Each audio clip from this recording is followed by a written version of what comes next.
Habib, Sayyid, Syarif itu sama.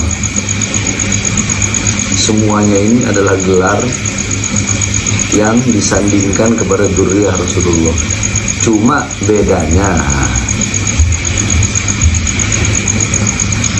kalau Habib itu biasanya dzurriyyah Rasulullah yang alim. Dzurriyyah Rasulullah yang alim atau yang berdakwah itu disebut Habib. Halo teman-teman, berjumpa lagi di channel Jagat 7. Jadi antara Syarif, Sayyid serta Habib itu mempunyai fakta sejarah kedatangan yang berbeda. Nah, secara fakta sejarah kedatangannya saja sudah berbeda, tidak bisa lantas disatukan, tidak mungkin. Jadi Habib yang bermarga itu berbeda dengan Syarif dan Sayyid. Nah, mari kita tengok kedatangannya.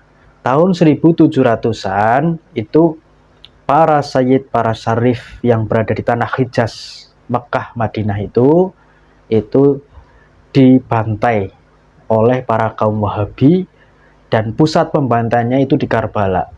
Karena makam daripada cucu Nabi Hussein ya, itu dikultuskan menurut Wahabi, sehingga mereka para keturunan Nabi termasuk yang bergelar Sayyid Syarif ini dibantai habis-habisan, dibunuh, dan ada yang pergi ke beberapa negara dan juga ada yang pergi ke Nusantara ini, termasuk ke Surakarta. Nah, tibalah di Surakarta disambut dengan baik oleh Sri Sultan Hamengkubuwono II.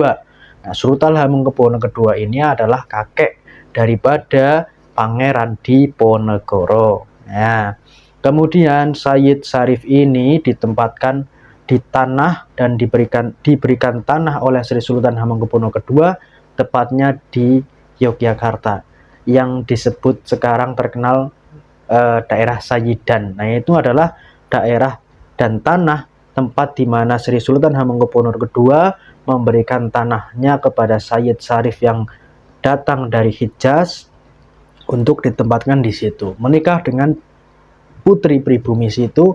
Dan ketika Sri Sultan Hamengkubuwono II mengangkat senjata, maka Sayyid dan Syarif itu turut berjuang bersama pasukan-pasukan Sri Sultan Habib II.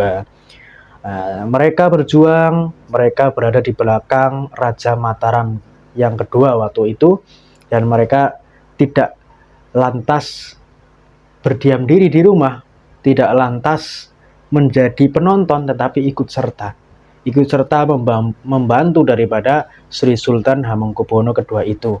Nah, kemudian pada 1825-an Pangeran Diponegoro juga mengangkat senjata. Nah, peristiwa Pangeran Diponegoro ini juga tidak ditinggalkan oleh para Syarif dan para Sayyid. Para Syarif dan para Sayyid juga ikut serta mendukung daripada peperangan Pangeran Diponegoro, menjadi backingan dari Pangeran Diponegoro beserta pasukannya. Artinya ikut berjuang. Dari mulai Sri Sultan Hamengkubuwono ikut berperang, kemudian dilanjutkan ke Pangeran Diponegoro juga ikut berjuang, tidak lantas berdiam diri. Ini fakta sejarah, secara sejarah kedatangannya. Nah, barulah ketika Pangeran Diponegoro itu gugur, kemudian para Sayyid, para Syarif ini menyebar ke Nusantara ya, menyebar ke Nusantara. Ada yang berdakwah, ada yang menikah dengan putri pribumi. Nah, sampailah pada tahun 1830-an itu barulah Belanda mendatangkan Habib-habib dari Yaman ke Indonesia untuk dijadikan kapten-kapten Arab, dijadikan mufti-mufti Belanda untuk mendukung daripada perjalanan penjajahan mereka, untuk memuluskan perjalanan penjajahan Belanda itu. Ya, dijadikan mufti untuk menggembosi daripada perjuangan pahlawan-pahlawan bangsa, menggembosi daripada perjuangan para santri-santri Nusantara, menggembosi daripada perjuangan kiai-kiai Nusantara. Nah, pentolannya adalah Utsman bin Yahya itu. Jadi perbedaan secara sejarah pun sangat jauh antara Sayyid Syarif dan Habib. Jadi Sayyid Syarif dan Habib ini tidak bisa lantas disatukan. Nah, Habib Bahar ini menceritakan hal yang tidak sesuai dengan sejarah. Habib Bahar ngawur sengawur-ngawurnya, ya, tidak maksud sejarah, tidak mengerti sejarah.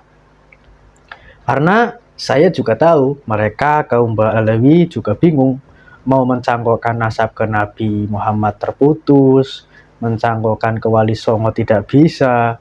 Ya akhirnya di situ menjelek-jelekan Sayyid Syarif yang lantas tadi disebutkan bahwa yang alim-alim itu menjadi Habib, yang penceramah itu menjadi Habib, sedangkan yang Sayyid Syarif tidak.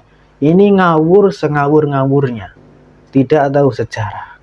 Nah, karena itu saudara sebangsa setanah air, pernyataan-pernyataan semacam ini adalah pernyataan-pernyataan yang salah kaprah.